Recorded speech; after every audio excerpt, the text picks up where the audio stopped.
প্রত্যেক ব্যক্তি যদি ধর্মের এবং নীতির লড়াই, নীতির সংগ্রাম নিজের সাথে নিজেই করে, তাহলে সে ব্যক্তি অবশ্যই মহান হতে পারে। তাহলে আমরা কি করতে, আমরা জীবনকে নীতিবান করা দরকার। হ্যাঁ, যদি আমরা ভাই এই জীবনে আমি জয়ী হতে চাই, তাহলে আমাকে কি হওয়া দরকার? নীতিবান হওয়া দরকার। যদি আমি জীবনে জয়ী হতে চাই, তাহলে আমাকে কি হওয়া দরকার? জ্ঞানবান হওয়া দরকার। বুঝতে পারলে? আর তোমরা এখানে শিবিরে এসেছো, কি জন্য এসেছো এখানে? কিসের জন্য? জ্ঞান প্রাপ্ত করার জন্য। খালি তোমরা জীবন এবং মৃত্যু, তুমি যার জন্ম হয়তো দেখো ভাই অনেকের জন্ম হলো, আবার অনেকে দেখছি যে হয়তো কিছুদিন পরে মারাও পড়লো।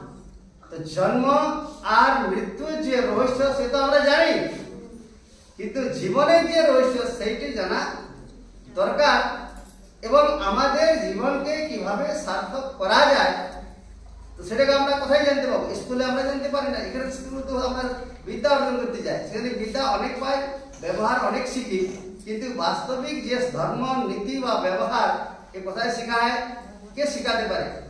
যারা নিঃসঙ্গ, যারা নিষ্পরিগ্র, যারা অহিংসা, সত্য, আচর্য, ব্রহ্মচর্য, অপরিগ্রহ আদি ব্রতের নিয়ম ধারণ করে থাকে, যাদের কোনো সংসারের প্রতি মোহ নেই, মূর্ছা নেই,